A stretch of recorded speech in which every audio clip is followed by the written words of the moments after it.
You're listening to an Airwave Media Podcast. Welcome to From Beneath the Hollywood Sign. If you love old movies, Hollywood history, or the golden age of filmmaking, you've come to the right place. This is the podcast that talks about amazing stories of Tinseltown from another era and fascinating conversations with writer-producer Steve Cubine and actress-writer Nan McNamara. So, Steve, did Ava Gardner and Howard Hughes have a good relationship? Well, they did until he dislocated her jaw. What? Well, don't worry. She hit him back with an ashtray. From Beneath the Hollywood Sign is the gin joint for you. Recorded in Chicago, Illinois, with your hosts, Ken, Matt, Neal, and Jeff. This is Triviality. The cream of the crop! Hello and welcome to Triviality, the show where a lack of seriousness meets a little bit of knowledge. My name is Matt, and I will be your host today. Joined with me in the studio, as always, is Ken, Jeff, and Neal. How you doing today, fellas? Pretty good. Doing all right. Yeah? Yeah. All right. Rainy day, but, you know, we were watching some French Open finals, looking at Rafael Nadal's hamstrings, and how are those hamstrings? They're really tan and very muscular. It was mostly Neal just interrupting with YouTube videos of ball fetchers getting hurt. So yes, there was a ball boy during the French Open. Yes, he slams into the wall and then pretends like nothing happened. Face first. Consummate professional. Was the ball boy Dutch? It's all about professionalism. Kramer will always be the best ball boy if we're talking. So, joining us today is actually going to be one of our patrons, one of the earliest patrons, one of our Cruiserweight champions. It's going to be Asha Ouseph. How you doing today, Asha? I'm doing good. How are you guys? Doing great. So why don't you tell us a little bit about yourself? We know you're in Louisville, and we talked a little bit before the recording about Limp Bizkit with Ken, but tell us a little bit about yourself. Well, my name is Asha. I live in Louisville. I work for the Presbyterian Church headquarters, and that's all the interesting things I can think of. None of it's really that interesting. That's like twice as long as the list I have written for myself. Yeah. So. Yeah, luckily we just say we're on the show, and that's pretty much all you need to know about us. If you could sell this for us, is it Louisville? I've heard all and been chastised for saying it every different way. Louisville is fine. Louisville is fine. Louisville if you're a Presbyterian, Louisville if you're Episcopalian. I'm not actually Presbyterian, but that's another story for, another time. That's that outsider perspective, though. That's why you're so good at your job. There you go.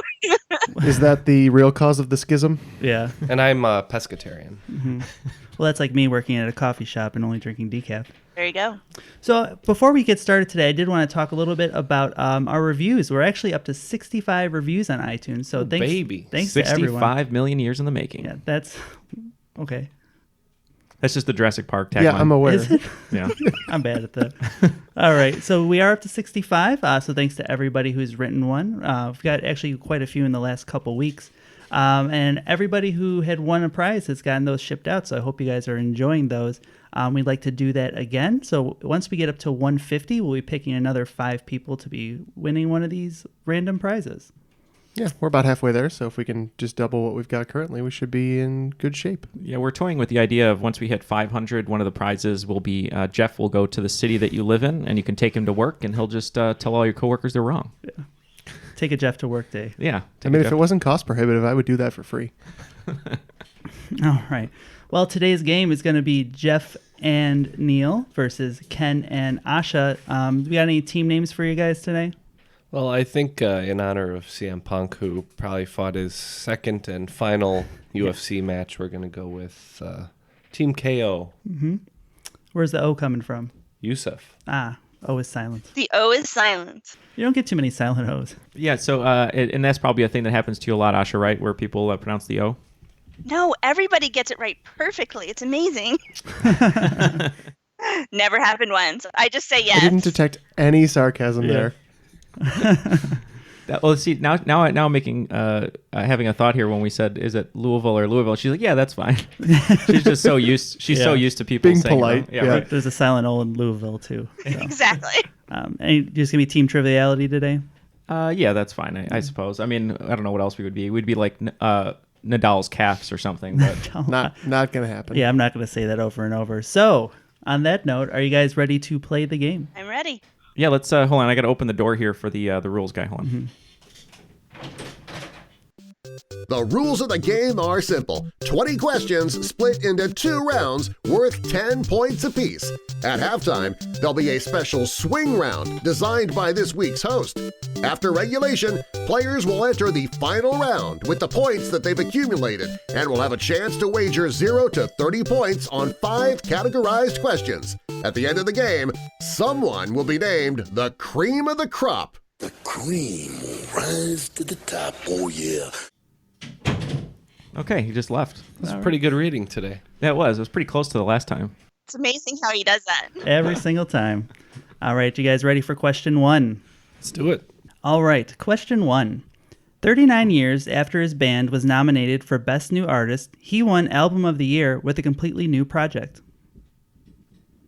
39 years after? Correct. You guys locked in? I think we're locked in. I like that answer because he would have won it for I know, yeah. that, right? I would think so. Yeah. Okay, yeah, we're locked in. All right, so these guys are locked in. Asha, I'm trying to think of like an old-timey band and then maybe a solo project or... Yeah. Could it be one of the Beatles? Yeah, that's what I was thinking. I think Ringo Starr got a later start, but I don't think there was enough time differential for the other guys. George Harrison? No, I think there wasn't enough time. 39 years? Maybe Ringo Starr. I'm good with that. You guys locking in with Ringo Starr? Yeah. All right. Neal, once he's done taking selfies over there, what did you guys come up with? This was Jeff, but I just agreed with him, so I'll let Jeff take it. Yeah, I had an immediate thought, and apparently Neal liked it so much that we just locked in. We didn't think it out after that. So I know Carlos Santana released a Braxis quite a long time ago, and I think Smooth did quite well for him with Rob Thomas, a joint venture he did. 39 years, I'm not quite sure on the time frame, but that made enough sense to us, so we locked in with sound Carlos Santana. Pretty right. A lot of those things are true, but what if I said that the win in 2009 was with Alison Krauss? Does that help anyone? No. So it's Robert Plant. Who... Oh, yeah. Oh, that's right. We had that at Starbucks. We had that album of the acoustic stuff. It was flying off the shelves. Oh, that's right. Next to a CeeLo Green Christmas, if I recall. Big seller. Big seller. All right, so no points on question 1. Let's move on to question 2. In the classic board game, Guess Who, how many people are there to choose from? Yeah, I was thinking it's been a long time since I've played it. Because, I'm a grown-up. Right. Well, we have it in studio. I was thinking like maybe 21 or 28. All right, let's say we'll lock in with 28. Okay, so next to me, Neal is flipping Guess Who tiles in his head like he's playing the harp in midair. It's pretty great. Well, when I used to play, when the game would be over, I would always do them, like like in order. Like that. And I think that I was thinking it was 5 a row. I could be wrong. I think there's more wide. More wide. How deep do you think it is? I was trying to think about when they're flipped over, how deep that would be. Do you think 4 rows? Let's say it's 3 or 4 rows of you said 8? Yeah. Okay. I could see that. What's that? I don't know if it's wide enough. That'd be 32. Okay. 32. What, do you feel better about 32 or 20? I think 20 is too low. Okay. Well, let's go 32 then. But I have no idea. That's all right. We're going to lock in with 32. All right, you locked in with 32. And Ken and Asha, what did you say? We did say 28. 28. Both a little too high. It's actually 6 rows of 4, which comes into 24. Okay. Oh, I was thinking it was 7. I did 4 rows of 7. It was a game that was definitely like, it's raining out, we can't go outside for recess, and then you'd play Guess Who, basically. So we had the number of rows deep correct. We were just too wide. Yeah, it makes sense now. Now when you're saying that, I can imagine it as 4. You're still playing it with your hands. I am, yeah. In the studio. I every time I do it with my hands, I feel like Danny DeVito in Batman Returns with his penguin hands.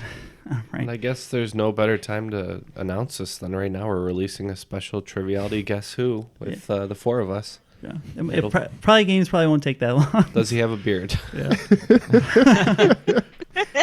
Does he wear glasses? Got him. Right. It should just be us with different disguises. Yeah, I'll actually work on that. Let's get that. Yeah. Let's get that going. It could be one of the prizes for our 150th review. All right, guys, ready for question 3? Yes, please. All right. Whose adventures on TV take place on the fictional island of Sodor? It's not Jack Donaghy, although he may have made a visit. Any ideas from anyone? Seems like. Not really. I mean, you got Alec Baldwin. That's about as far as I've gotten. Island of Sodor. Alec Baldwin. And the question is, whose adventures? Mm-hmm. Do you have any idea, Asha? I have no idea. Well, it's a good start for me. So I was thinking about just guessing MacGyver. Are you cool with that? I am good with that. All right. Trying to think. New Adventures of Old Christine. Yeah, that's why I thought of that, and then I thought of she's on the fictional island. That's right. I thought of that, and I thought of Gullah Gullah Island. When he said island, I don't know why. Wow. That from the Gilligan's was my first. Mm-hmm. Jack Donaghy on Gilligan's Island would be pretty amazing. Yeah. Sodor sounds like it's got to be animated and it's got to be kind of like, I don't know, fantasy, and I can't think of anything. We're gonna go with Magnum PI. Okay. So along with Alec Baldwin, two of the other people to play this role would be George Carlin and Ringo Starr. Oh man, they were conductors on Thomas the Tank Engine. That's right. Yeah, Alec Baldwin was a conductor. Yeah, on he Thomas the Tank sure Engine. was. Yeah, I should have known that. Mark's gonna be mad. His kid was obsessed with Thomas. I thought you were getting close when you said like Gullah Gullah Island and then Rin Tin Tin. And I was thinking animated, and I forgot that he did play the conductor. All right. Well, in order to get some points on the board, I'm actually going to move our question 5 up because I think you guys are going to get this one. This one comes from Catherine Lewis. So thank you, Catherine. If you have a question 5 you'd like us to read, just send it to trivialitypodcast@gmail.com. And it might end up as a question 4, though, just for the record. Yeah. Thank you, Catherine. If everyone gets the first 3 wrong, we may move it up to question 4. All right. So the question: who is the only actor to appear on AFI's list of top 100 heroes and on the list of top 100 villains for the same character? Note the list was created in 2003. We're locked in. Yeah, I think. Are you okay to lock in with Arnold Schwarzenegger? I am perfectly okay with that. Great. Arnold Schwarzenegger. Yeah, for the Terminator and T-800, I'm going to go with Arnold Schwarzenegger. The answer is Arnold Schwarzenegger. All right. We got one. We're finally on the board. Woohoo! WWE Hall of Famer Arnold Schwarzenegger. Feels good to be on the board. Who is your daddy and what does he do? By the way, that's a rug roll, but okay. Well, yeah, when I was directing kids theater in the South Loop of Chicago, I had kindergartners, and there was like 50 of them. And the first day that I had them running through exercises or something, I lined them up just to see if it would work like Kindergarten Cop. And I was like, who is your daddy and what does he do? And then the one girl just kind of like looked at me and like picked her nose and she's like, daddy? And then, so it didn't work. It wasn't as good as the movie. So. And you were arrested shortly after. Yes, yeah. All right, moving on to question 5, which was written by me, not anybody who sent it in. So blame me when no one gets this right. Brett Favre started off his tenure with the Packers on the right foot, making his first completion to this future Hall of Famer who would never catch another pass from Favre. You a football fan? No. Well. I casually watch the NFL, but not enough to... There's no team in Kentucky. You a Titans fan, probably, or No. We're not really a fan of anybody? You know, when the teams around you are the Titans and the Bengals and Yeah. the Colts haven't been good since Bengals Peyton would be left. right So Yeah. We don't talk about the Colts on this podcast. 2006 was... I don't know Not what you're good. talking about. The Bears, they missed their flight, and Yeah. then The game they was canceled. They suited up the Colts. There was all of them wore Bears jerseys, and it was a fix. They You just know, had a fix was in. scrimmage. Yeah. oh, I might have been wearing a Colt sweatshirt that night. Rex Grossman is our quarterback. It's a really bad lovey. That was more of a Morgan Freeman.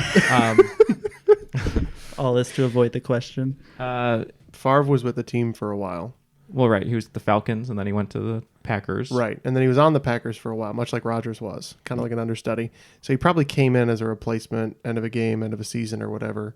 And then that receiver probably left the team either due to injury or went to another team. Right. Yeah, I'm thinking he either left the team or I guess it could have been his last season. I just can't think of any like really famous Packer receivers. From the early 90s. Yeah. Was Eddie George with the team at that time? No, he was on the Titans.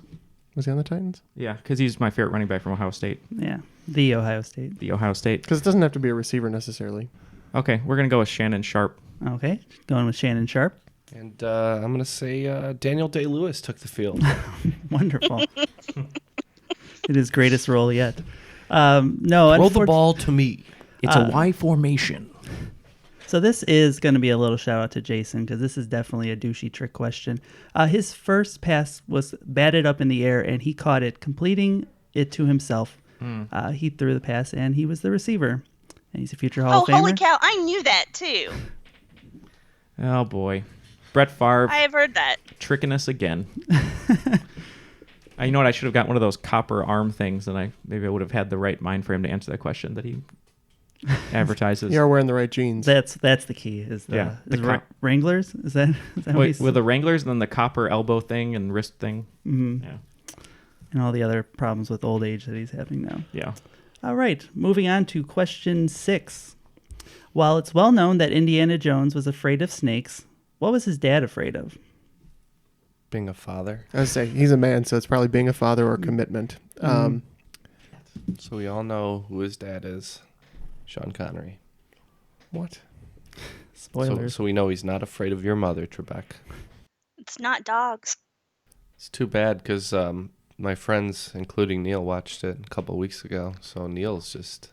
I know, I'm trying to go through the movie. Blanking here. It's killing me. Do you have any idea, Jeff? No, I don't really remember these movies. I've only seen them the one time through. Okay. So now I have to go solo on this one. In theaters now. Mm-hmm. So the movie opens with River Phoenix in a tomb. Okay. So in the first film, the role that eventually went to John Rhys Davies was supposed to go to Danny DeVito. So I would just imagine Frank looking down into the snake pit going, "Asps." That's a very different movie. I can't. I'm literally going through this whole movie right now, and I love how this question's going to get me. I don't think we have time for the full 95-minute run, but no, I don't. I'm trying to go through every scene, but let's just go with flying. It's wrong, but okay, locking in with flying. My initial impression was also a fear of flying. Are you okay with that, Asha, or you have a better idea? I had written down spiders and flying, so I'm good with flying. Yeah, I just feel like it's kind of cinematic to, maybe they end up in a plane at some point and he's like, "Oh, I hate this." Did you just change your lock-in? Yeah. I won't take the points, but we'll still go with flying. I figured it out. Was it something someone said that jogged it, or? It was, yeah, it was. Asha said spiders, and I was like, oh, I forgot about creatures, and it's rats, I believe, but we're locked in with flying. Okay. The answer is rats. Yeah, that's okay. Sorry. Oh, rats. I wasn't thinking No of points. creatures, and I should have been, because I was like, oh, it's the opposite of Indy, but then I was like, oh, no, it's also a creature. And he doesn't like snakes. He didn't like rats. Because when he takes Elsa down into the tomb when all the rats are swimming and they're all mechanical rats, he's like, oh, my dad would have hated this. He hates rats. If you would have just got to that part of the movie, you would have had it. I know. I skipped over it. Just needed another 84 minutes. Moving on to question 7. In the Oscar Wilde novel, The Picture of Dorian Gray, what Disney-ish nickname does Sylvia refer to Dorian as? I don't know, but that's a good. I think that's a good guess. I haven't read this. I've seen the adaptations, but and the ish would make sense in this case. Yeah, let's go. We're locked in with a guess. All right. Do you have any initial thoughts on this? I have a thought, but I want to hear what you think. Is he being sarcastic? I was just writing down Disney characters, so maybe, I don't know. Let's go with Goofy. There's an odd coincidence about aging in Peter Pan and Dorian Gray, in that neither one of them does. But I think Peter Pan was maybe written after Dorian Gray. The coincidence is too good. I think we should go Peter Pan. You okay with that? I am good with that. All right, locked in with Peter Pan. Team Triviality, what do you guys say? Dearly beloved, we are gathered here today in this thing called Triviality. We went with Prince. Prince Charming? Prince, yeah. Or Prince Charming, sure. What are you going with? You just said Charming, so... Prince Charming. Okay. So the answer is Prince Charming. I don't know. We locked in with Prince. You wrote down Prince. I cannot, in good faith, give you points for that. I hadn't finished writing it because I thought Neal and I were on the same page, but that's fine. That's what happens. Oh, you were going to put Charming? Yeah. Oh, okay. I didn't know that. I figured it's sarcastic. Oh, I see. Well, that's okay. We lost on 20 points there last two questions. Right. Well, then, let's get a score update. It's 10 to 10. This is what happens when we haven't recorded in a long time. Yeah. Or I haven't written questions in a while. I was saving up all my hard ones for this game. Sorry, Asha. So, I'm telling you should have asked last week's questions. yeah, if I would have just asked them again, I think everybody would have done really well. So, Yeah. moving on to question 8. Astana is the capital of which very nice Central Asian country? We're locked in. Oh, Yeah, dum-dums. stupid. It's Borat. Yeah. All right, we're going to go with Kazakhstan. Okay, locked in with Kazakhstan. And we agree, Kazakhstan. The answer is Kazakhstan. His sister is the #1 prostitute there. Yes, in all of Kazakhstan. And it should be noted that Kazakhstan is not as it is portrayed in Borat whatsoever. I love how when that movie came out, I just remember everyone was going, very nice, like for a long time, for like 2 years. Let's do one for the road, too. Very nice. Very nice. That question is not hard. All right. It's hard. Not. Yes. Moving on to question 9. Creme de menthe, creme de cocoa, and fresh cream are the standard ingredients in this cocktail. The alternative name, the Orthoptera bomb. So I'm mildly embarrassed that that's the one that I know the answer to. What's chocolate, cream, and mint? I don't know. Delicious. I don't drink. All right. Locked in? Yeah. All right. I've never had one, but I think it's a grasshopper. All right. Locking in with grasshopper. What did you guys say? We went with thin mint. All right. And the answer is grasshopper. All right. Back on the board. Grasshoppers are the suborder of in the suborder of Orthoptera. Okay. And the final question in round 1. In 1946, Louis Beard invented this clothing item that has graced some of the best-selling Sports Illustrated issues ever. I think so. Yeah, I think we're in. Are you good with going with bikini, Asha? That's what I wrote down. All right, great. We're going to go with bikini. We're going to go with bikini as well. Both are correct. It's bikini. Way to end on a strong note, at They least. famously named the Bikini Islands after that article of clothing. Don't believe that's true. Jeff looks like he's going to die right now. All right, and going into the swing round, the scores are Team Triviality 30 and Team KO with 40. All right, you guys ready for the swing round? Yes, please. Let's do it. All right, the name of this game is No New Stuff, Just Taking Care of Business. So I'm going to give you 10 bands that have released albums in the last 3 to 4 years that you probably don't know released albums in the next 3 to 4 years, and you'll have to match them up with the album. All right, and the bands are going to be Good Charlotte, Smashing Pumpkins, Weezer, Green Day, DMX, Backstreet Boys, Madonna, Alice Cooper, The Rolling Stones, and Bon Jovi. Okay. All right, so you got your list of bands. So the first album is going to be Blue and Lonesome. Album 2, Paranormal. Album 3, Youth in Revolt. Album 4, Revolution Radio. Album 5, Oceania. Album 6, Pacific Daydream. Album 7, This House Is Not For Sale. Album 8, In a World Like This. Album 9, Redemption of the Beast. And Album 10, Rebel Heart. So both teams are locked in. So let's start with Good Charlotte. Team KO, what did you say? We went with Pacific Daydream, which was kind of just one that was left over after we did our reasoning. So Okay, Triviality. We said Blue and Lonesome. All right. And the answer is Youth in Revolt. Number 2, Smashing Pumpkins. Team KO, what did you say? this one I was pretty sure was Oceania. Okay, Triviality. We just went with Paranormal. And it's Oceania. Number 3, Weezer, Team KO. So we said Youth in Revolt on this one. All right. And Triviality. We went, due to the fact that they're on the West Coast, we went Pacific Daydream. And it's Pacific Daydream. All right. And number 4 was Green Day, Team KO. What did you say? Pretty sure this one was Revolution Radio. All right. And Triviality. We know we missed this one because we said Youth in Revolt. And it's Revolution Radio. It looks like we both got tied up in the same spots a little bit. All right. Number 5, DMX, Team KO. Sorry. I had to do it. Well, Asha and I were talking, and we decided that the only person on the list that would refer to oneself as a beast would probably be DMX. So we want Redemption of the Beast. All right. Triviality. We did the same. Yep, Redemption of the Beast. Since no one on the list is from Iron Maiden. So. I wanted to see that album live, but he did not show up to the local bar that he was playing. That's right. oh, yes. What about his Rudolph the Red-Nosed Reindeer? He probably would have played that live too. So, all right, number 6, Backstreet Boys, Team KO. So Asha and I discussed, and I think we came to the consensus that the Backstreet Boys weren't too creative with their naming conventions. So we went with Backstreet Boys In a World Like This for Backstreet Boys. Triviality. We also went with Backstreet Boys. In a World Like This. That is correct. Thank you. We're really good at this. Sorry. We can only handle one answer at a time. I'm sorry. I will make you name 2 things next time. It is too much. All right, number 7, Madonna, Team KO. We went with Rebel Heart. Okay. Triviality. We felt the same. We thought maybe Madonna was trying to relive her youth with a little bit of a rebel heart. Yep, and the answer is Rebel Heart. That was a good guess, because she's a rebel. Because she's a rebel, obviously. All right, number 8, Alice Cooper, Team KO. With Redemption of the Beast taken out of contention, the only other answer that's kind of spooky is paranormal, so we went with that. All right, Triviality. We know this is incorrect. We went with Revolution Radio. And it is paranormal. Man, that was an easy one. We thought it was too easy.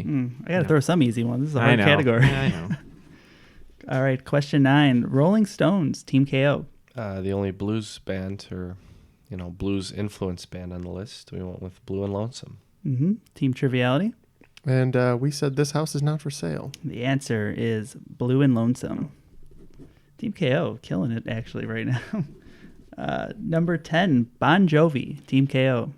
As made famous by playing in the gym all the time when I'm there. Just the worst song I've ever heard probably in my whole life. This House Is Not For Sale for Bon Jovi. Right, Team Triviality. We incorrectly guessed Oceania. And the answer is This House Is Not For Sale. Boy, it's bad. Let's play a quick clip of that. Let's not and say we did. It might violate copyright. It'll definitely get taken down on YouTube now. So all of his New Jersey goons are going to come after us. Every time we post this thing on YouTube, it gets taken down as a copyright violation and then gets put back up after they actually review it. So. Yeah, I keep just sending the exact same letter. I go, we are a podcast. We are not spam. Despite the fact that we have 0 views on any of those videos. So kind of surprised they're flagged for content violation. Let's get us up to 20, guys. Why don't you kind of give us a couple clicks there on the YouTube channel? Yeah, just put it on the background. You don't have to listen. Yeah, that's what I do. All right, so 40 points for Team KO on the swing round and just 20 for Triviality. And heading into round 2, Team KO's got a pretty sizable lead now at 80-50. So you guys got some work to do. Yeah, we're not playing too well today. We're a little out of it. That's okay. Well, maybe we could change that around in round 2. You guys ready to get going? Let's do it. All right. Question 1 in round 2. Who is the Greek counterpart to the Roman god Faunus? Asha, you got any ideas over there? I have 0 idea. Okay, cool. All right. So Jeff and I were silently talking about could it be in the order of animal, Ness being a female possibly, and we have come to a consensus that we don't think is right, but it's a good guess. So Faunus immediately brings me to the word fawn, and that is human torso with some goat legs. Does that sound right? Who's Danny DeVito in Hercules? I do not know. The D ones are jumping out to me, so I wrote down like Dionysus and like Demeter. Let's go with Dionysus. I am good with that. Dionysus, was it? Yeah. Okay. And Team Triviality? We weren't sure, so we went with Artemis. Okay. So Faunus was the nature god. That's where fauna comes from. And you were right. It is the goat, the half goat god, and his name is Pan. See, I was thinking about that too, due to Pan's Labyrinth, but I never remembered Pan being used in Greek mythology. But yep, he was the god of the wild and shepherds and flocks. Makes perfect sense. I say because flora is usually for plants and fauna for animals, generally. That was definitely in my head, but didn't articulate it. All right, so no points there. Moving on to question 2. What is the name of the outer layer of the sun, which definitely makes it easier to find your beach? What's the clever clue there, Jeff? Stupid. Don't call it clever. Oh, duh. It's coronosphere. Okay, we're locked in with After you've told the answer. Coronasphere. I actually wrote on my page Coronas. Are you good with that, Asha? I'm good with that. All right, and you guys are both right. So Coronasphere. I wasn't sure if you guys would know that without the beer clue, so I thought I'd throw that in there for you. Moving on to question 3. How many personality types are there according to the Myers-Briggs type indicator? We're locked in. STP, ICP. Yeah, you're an ICP, NWO. I'm an IPA. All right, Asha, are you familiar with this categorization? I mean, I know there's like 4 you're either an introvert or a extrovert, judging or perceiving. There's 4 letters, and there's, you're either 1 or 2 letters. There's more than 8. So it's any combination of those 4 letters? Yes. Neal, are you familiar with this at all? This is the thing that Captain Kirk passed, right? I believe so. The Kobayashi Maru. I know, I'm just kidding. You can take this test online or something? Yeah. Maybe I'll have to do it. I'm going to guess you're an extrovert. I think everybody is just an X somewhere on the fear and love scale. What about the loathing? Ugh. I think it has to be more than 16. It might be like 32.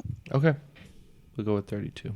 Neal and I had originally locked in with kind of a gut response I had to this. Redoing the math, I think I might be wrong, but obviously we locked in, so I guess we'll keep it. All right. And what did you guys lock in with? We said 16. All right. And Team KO? We went 32. I think it's 20, though. And the answer is 16. Ooh. Oh, sorry. That's okay. Yeah, so you'd be like either an ES, ET, EJ, or an I. It goes that way. There's the 8 different types, and yeah. Right. So 16. All right, moving on to question 4. Justified just won the Triple Crown on Sunday, but we're going to talk about a different kind of Triple Crown. The over-under on fewest home runs for a Triple Crown winner in baseball is set at 10. Are you taking the over or the under? So it's a 50-50 on this one. So All right, we're in. 50-50 guess. Do you want to choose? Do you know? Yeah, no, I wrote American Pharaoh on my paper because I thought that's what he was going to ask. The last Triple Crown winner? Yeah. Hey, I'm from Kentucky. I know them all. So there you go. I was thinking he might go a different way with Justified, but I thought you were going to go JT, but I think under. That's good. I'm good with under. We're locked in. Okay. we went with under as well. Okay, so the Triple Crown is, to win the Triple Crown, you have to lead the league in batting average, RBIs, and home runs. Usually you would think that would be a lot of home runs, but in 1878, a man named Paul Hines won the Triple Crown with just 8 home runs. Or actually, I'm sorry, 4 home runs, even less. Not a lot of home runs in that season, so the answer is under. Points for both teams. I think I understand the question, but luckily we went with under. Yeah, a question that you don't understand, you still get right. You got to feel good about that one.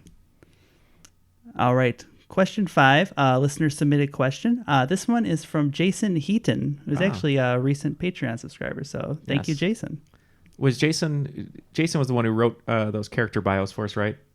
Oh, that were really good. Those were really, Jason, thank you so much. We're rolling on the floor laughing with those. We don't know if we'll release them. You can give us permission, but they're pretty insane, but some of them have a lot of truth to them. So great job. More than you might think. Yes. So Jason writes, what Big Ten college football team holds the record for the most losses in college football history? I'm fine with that. I was thinking it had to have been one of the bigger schools because they were around the longest, like either OSU or Michigan or not. I don't think it's Iowa. I mean, they don't like to lose in wrestling, but yeah, always been the strongest. They like to lose. They never lose in wrestling. Iowa wrestlers are amazing. I don't know. I'm fine with your answer. Okay. All right. We're good. We're good. Asha, what do you think?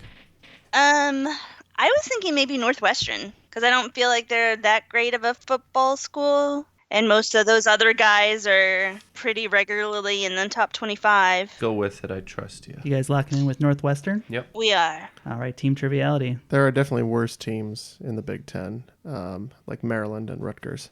But they haven't been in the Big Ten that long. I had them written down also. Right. I don't know if this question is necessarily for how long they've been in the Big Ten. Mm-hmm.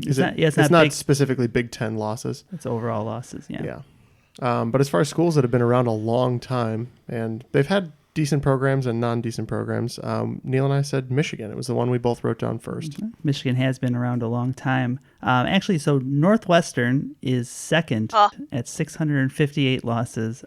Indiana with the most losses at 665. All those chairs being thrown because of the losses. Even though it's basketball, but that's yeah, fine. we know. Okay. It's good enough for a reference there. Bobby Knight. All right, so no points awarded there. Moving on to question 6, and I think this is a little bit more in your guys' wheelhouse. Everyone's favorite Oscar-winning movie, Crash, stars 2 actors who would go on to play the same character, but in separate movies. Name both of these actors. Not seen Crash, so I'll be very little assistance here. I'm just trying to go through the movie. I haven't seen it in a long time. I'm going through everyone who's in it. This movie sucks, by the way. Most people, agree that it's probably one of the worst Oscar-winning movies of all time. I'm going to be of no help. We're going to lock in. Okay. So I wonder if Ludacris's character in Fast and the Furious was at some point played by another character from Crash. But would they have recast him? Yeah, maybe. Any chance Val Kilmer and Ben Affleck were in Crash? Oh, no. That would be very helpful. Let's just go Ludacris and Tyrese Gibson. I don't know. That sounds good. All right. Locking in with Ludacris and Tyrese Gibson. Team Triviality, what did you say? It's Michael Pena. Mm-hmm. And then I went with Ludacris. Okay. And I really enjoyed you guys struggling with this while you sip out of your Iron Man mug. Because both these characters played War Machine in the Iron Man movies. It's Don Cheadle and Terrence Howard. Oh, right. Yep. Forgot about Terrence Howard. Mm-hmm. I didn't remember that either of those guys were in that movie. Yeah. I watched Iron Man 1 recently, and I hadn't seen it before, and I was like, wait, that guy's War Machine, and it really confused me because they just replaced him. I didn't really mention it. No, but I mean in Crash, I didn't remember that yeah. either of those guys were in Crash. Yeah. I couldn't come up with one person besides Sandra Bullock that was actually in that movie when you asked the question. All right. Moving on to question 7. The CD and the 32X were add-ons for what popular video game system? What system was cartridge-based that had an add-on for a disc, like a CD? I don't think there were any that had an add-on for a CD. And then 32 times, was that memory or speed or? I was thinking something like that, yeah. It's not Dream, what is it? Not Dream Weaver. Sega Dreamcast. Dreamcast. She's a bitch! I think Dreamweaver is a like a Photoshop program. Yeah, I think it's websites or something. Yeah. I remember a lot of long nights with my Dreamweaver system getting me through the night. Yeah. I remember there being like others with add-ons. I mean, 64 had a bunch of add-on stuff where you could add memory or you could... I mean, it did have add-ons? Yeah, I mean, the controllers had add-ons and a bunch of other crap. So do you want to go with that? That's fine. Okay. So I was thinking maybe the original Nintendo system, maybe that was the names for like the Power Glove or the little gun attachment, stuff like that. What do you think? Yeah, that's one of the ones I had. I just started writing down some of the older ones like Atari, Nintendo, Sega. So I don't really have a good feel on that. So Nintendo works for me. Yeah, let's say the Nintendo Entertainment System. Okay. Locked in with Nintendo Entertainment System. Triviality, what did you guys say? We just went with N64. Okay. Well, the correct answer was said. It's actually the Sega Genesis. Yeah, I should have said that. I thought that's what it was, and I just thought I was wrong. Yeah, so like you would put the 32X into the cartridge slot on top of the Sega, and then you would hook the CD to the side, and you would play these games that required like $200 worth of add-ons. And then they came out with the Saturn 4 months later, and it bankrupt the company. Oh, Sega Saturn. I remember that. Yeah. It was all obsolete. Yep. And that's why people aren't playing their Sega systems anymore. Moving on. Question 8. The Roadrunner is the state bird of what state? Me. Thank you. Someone had to. Mm-hmm. I feel like that's what I feel like. Okay. All right. I wrote down 3 answers, and Jeff circled one, so we're going to go with that. I too wrote down 3 answers. Arizona, New Mexico, Texas. Which one of those do you like? I'm definitely I just wrote down Arizona.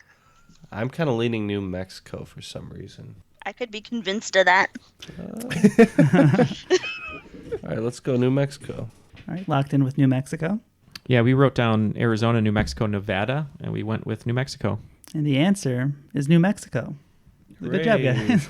Awesome. All right, question 9. In a standard bell curve, what % of the data falls within 2 standard deviations of either side of the mean? I just heard gibberish, so I'm going to sit here and let Jeff. What percent? Yeah, and I'll give you 3% on either side wiggle room. I mean, it looks right, what you drew. You made a lot of drawings on the back there. I'm a very visual person. All right. Can you picture it? I had drawn one, and I was thinking it could be maybe, like on either side, it's going to be maybe like 30%, 33%. I'm not sure. All right, so 66? Sure? I don't know. Yeah, this is hard. Let's go 66. All right. 0.6. Locked in with 666. Got it. Okay. I thought it was a bit higher. I said 90, but I can't remember why. Okay. So within the 3% wiggle room, you guys just missed it. It's actually 95%. Oh, wow. Yeah, I thought it was high. 68% falls within one standard deviation, and within two would be 95% of all data. And it goes out from the center, not the other way around, but that's fine. But that was a nice bell curve you drew, Jeff. Thank you. So. And mercifully, whatever that it is, we're moving on to the final question of this round. In the classic nursery rhyme, The Farmer and Adele, the farmer takes the wife takes the child. What does the child take? The life. Mm-hmm. I'm not very good with nursery rhymes. How are you, Jeff? No? None of us have children. Also, I was never a child, so I believe that. I went right from 3 to adulthood. Yeah, he had a beard, and they said, well, he's an adult. Send it to the bank. The Farmer and the Dell? Mm-hmm. No, Farmer and Adele is what it is. Oh, okay, so... It's not one of my favorite mashups. Hello. Yeah. So, yeah, the farmer and Adele. That would be a wonderful reality show if she just like hung out on a farm and it was called The Farmer and Adele. Do you think I could have some more milk? It would be like a way less pretentious... What was the one that Paris Hilton did? The Simple Life. Yeah. Oh, my God. That's where she was cooking bacon on an iron. I remember that show. Nicole Richie, yeah. And Adele. I guess that's all I have in my head now. The Farmer and Adele. And it's what did the child have? Mm-hmm. Yeah. So the farmer takes the wife takes the child, and then what does the child take? A fatal dose of hemlock. Oh, okay. That's fine. Sure. So in this algorithm, the items are getting smaller. The entities are getting smaller. So maybe the child takes a cat or a dog. From what I vaguely remember, I was thinking it was a dog, and then the dog takes the cat takes the mouse, and the cheese stands alone. So there is a dog. I was thinking dog, okay. yeah. If you think there's a dog, I'm good with it. Okay, going with dog? Jokingly, I felt maybe she was dragging this along to slaughter. We said pig. Okay. Well, there's no pig, but there is a dog, but you have to go up a couple rungs from dog. The cow takes the dog, the bull takes the cow. The nurse takes the bull, and the child takes the nurse. There is a nurse involved. Like a human nurse? Yeah. Oh. All right. Wow, that song's a lot longer than I remember it. It takes a while for the cheese to stand alone. I don't know a lot of non-human nurses. Well, just make everything's getting smaller, and then all of a sudden the child takes an adult. Unless it's a kid nurse. Maybe it's Doogie Howser. A female Doogie Howser. That's it. That's obviously what it is. So it's Neil Patrick Harris is the answer, right? That's what we're... Okay. And nobody had that, so 0 points there. All right, so going to the final, we have a close game. Team KO with 110, Team Triviality with 90. You guys ready for your final categories? Yes, please. Yeah. Category 1, where do I know you from?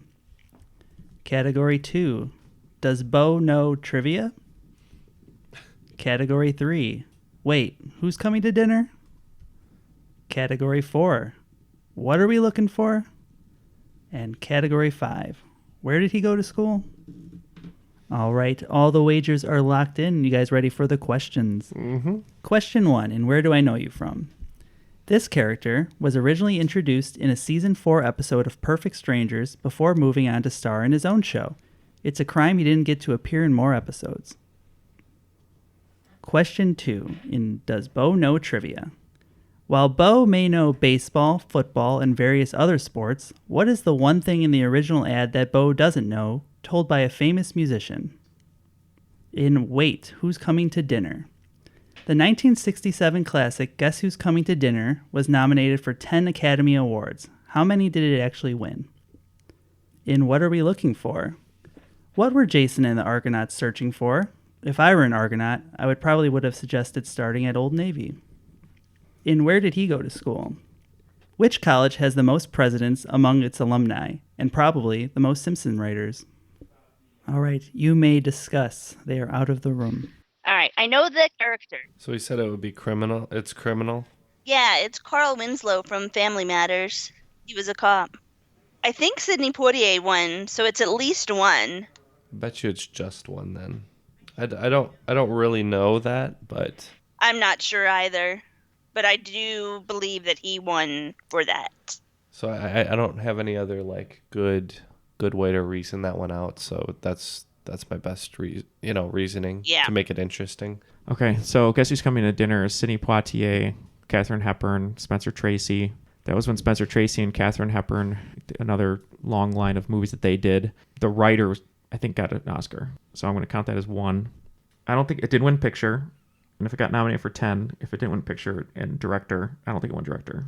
67, that would have been like a graduate area. So I think Katharine Hepburn won for that because she was old. And then she won for On Golden Pond. She won 4. I would say it's either 2 or if director won, it'd be 3. I feel like if I don't think the director won because I can't even name the director off the top of my head. Oh, fair enough. I know Katharine Hepburn. I think she won for that movie. I know the writer won because of the race relations in the movie. Or at least it would make sense to me. That's what my guts tell me. So you're going with 2 or 3. 2 or 3. Sidney Poitier won an honorary Oscar. He won for Lilies in the Field too. Okay, we're good. Okay, both teams are locked in with their answers. So let's start with question 1. Team KO, you wagered 20. Who is that character? Carl Winslow from Family Matters. All right. Team Triviality, you wagered 15. We said the same thing. We kind of backed into it because Jeff was saying CSI, but then putting it in the 90s, he said Family Matters, and we thought that was Winslow. right. Carl Winslow. And the answer is Carl Winslow. Points for both you guys. Did we do that? Moving on. Question 2. It looks like no wager here from KO. Team Triviality wagering 15. So what doesn't Bo know? So yeah, we had no idea. We just figured musician, blues with like B.B. King, kind of all the B's, the alliteration. So we said Bo doesn't know blues. Okay, Team KO. Yeah, I actually like that answer better now, but we said the cello. You're right that he doesn't know blues, but he was told by legendary blues musician Bo Diddley that Bo don't know Diddley. Oh, that's funny. You'd had to be there, I think. No, that's good though. So we're kind of on the right track, I guess. Yeah, we're somewhere. All right. In question 3, about guess who's coming to dinner, Team KO, you wagered 20. How many awards did they win?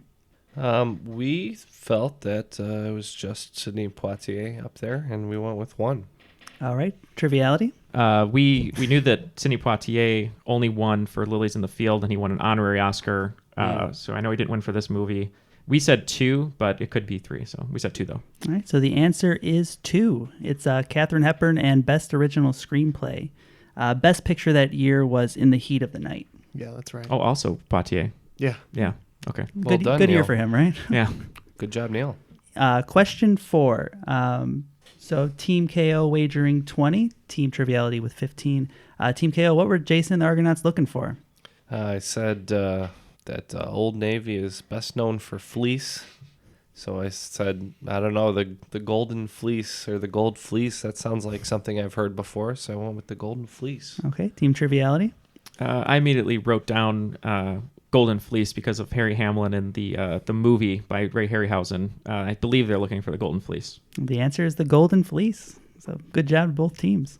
All right, in the final question, Team KO wagering 0, Triviality with 15, going 15 down the board there. And I should say, it seems like this is what the game is on the line for I here. believe it is. Mm-hmm. Team KO, what college did most presidents go to? With 0 points on the line, we said Yale. There's 2 that I can think of that went to Yale, both Bushes. A lot of the Harvard writers, including Conan O'Brien, and quite a few of our presidents went to Harvard. Mm-hmm. The answer is Harvard. Harvard had 7, and Yale was second with 5. All right, after tabulating those scores in a nail-biter, Team Triviality winning by the Oakland 5. It's 135 to 130. I am the cream, yeah. The cream of the crop. Good wagering. Good job, guys. I figured that was a hard game. Yeah. That was very hard. I think it's swung on the Katharine Hepburn and best screenplay. You were really close to going 3 there, weren't you? Yeah, I figured Spencer Tracy would have won, but I had more confidence that Katharine Hepburn won over Spencer Tracy. So, all right, good job. You finally pulled that movie knowledge out of where you needed to. Missing the Spielberg question, yeah. Yeah. I like to ask hard Spielberg questions because when you get them wrong, you get really upset. Yeah. All right. Any final words from Asha over there? How did you enjoy the game today? I enjoyed it. Next time, let's have some easier questions for me. I'll work on that. That would be great. We'll come back and beat them next time. Yeah. Absolutely. Thanks for having me. Thanks for being a good teammate. Thanks, Asha. All right, so once again, wanted to thank our guest, Asha, for joining us today. And for Ken, Neal, and Jeff, my name is Matt, and that was Triviality.